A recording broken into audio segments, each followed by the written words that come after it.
भारत और कनाडा के बीच रिश्तों में तल्खी बढ़ रही है।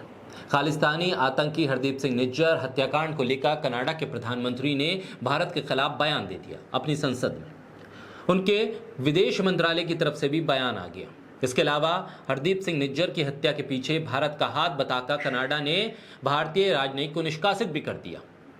ट्रुडो ने भारत के सिर पर यह दोष ऐसे वक्त में मढ़ा है जब इस मामले में जांच हो रही है। भारतीय विदेश मंत्रालय ने कह दिया कि प्रधानमंत्री द्वारा दिया गया बयान खालिस्तानी आतंकियों और चरमपंथियों से ध्यान हटाने की एक कोशिश है जिसे कनाडा में आश्रय मिलता रहा है। भारत में कुछ ऐसे लोग हैं जो भारत सरकार के इस इनकार को भी नहीं मान रहे हैं। जी हां, जबरदस्ती इस पूरे हत्याकांड में भारत सरकार की तारीफ करके कनाडा की भाषा बोल रहे हैं, कनाडा के आरोपों को सच बताने की कोशिश कर रहे हैं, जबकि भारत सरकार और विदेश मंत्रालय साफ साफ कह चुका है कि तमाम आरोप निराधार हैं। भारत सरकार की तरफ से या भारतीय अधिकारियों की तरफ से इस तरह की कोई हरकत नहीं की गई। भारत इसमें कहीं पर भी इन्वॉल्व नहीं है। बोलता हिंदुस्तान पर मैं हूं आपके साथ मिर्जा शाकिर अली। कनाडा से बिगड़ते रिश्तों के बीच निज्जर की हत्या में भारत के किसी भी तरह से शामिल होने से इनकार करने के बाद भी कवि और पूर्व आम आदमी पार्टी के नेता कुमार विश्वास इस हत्या को शौर्य बताकर ट्वीट कर रहे हैं। लिखते हैं, भारत का दुश्मन चाहे 7 समंदर पार कहीं भी छुप कर बैठे या किसी आतंकी समर्थक देश का आश्रय पाए, उसका हिसाब तो किया ही जाएगा। भारत की इस नीति पर कोई वोटों का लालची नेता अपने देश में छाती कूटे या उन आतंकियों का कोई भी आत्ममुग्ध बौना समर्थक भारत में रहकर शोक बनाए, भारत को कोई फर्क नहीं पड़ता। जबकि भारत सरकार कह रही है कि कनाडा के प्रधानमंत्री के बयान को हम सिरे से खारिज करते हैं।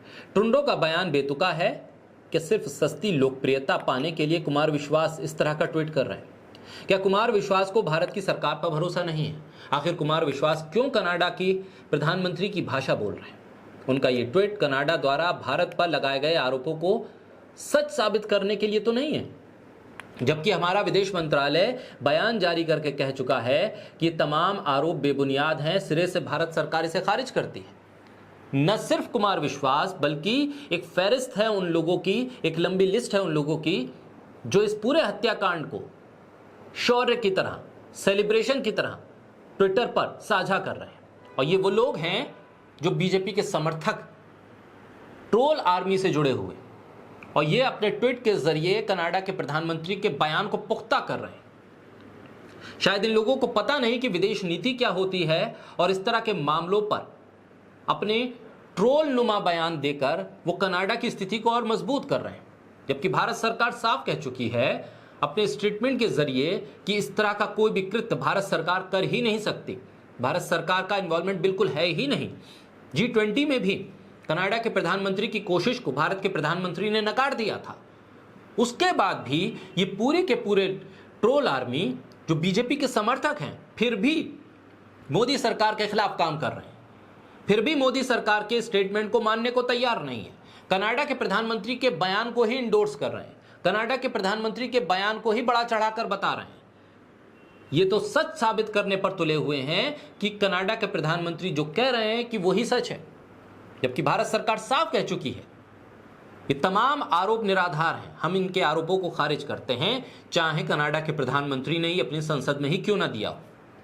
ऐसे में इन लोगों को समझना चाहिए कि भारत इस पूरे विश्व में एक मजबूत राष्ट्र है, एक लोकतांत्रिक देश है। उसके ऊपर अगर इस तरह के आरोप लगते हैं तो आपको तो मिलकर इसे खारिज करना होगा, क्योंकि ये गौरव का विषय नहीं है। और खासतौर पर तब जब भारत इसमें इन्वॉल्व ही नहीं है, भारत का कोई रोल ही नहीं है, फिर आप झूठे आरोपों पर शौर्य मनाकर, शौर्य दिवस के तौर पर इसे दिखाकर आप भारत की छवि को नुकसान पहुंचा रहे हैं।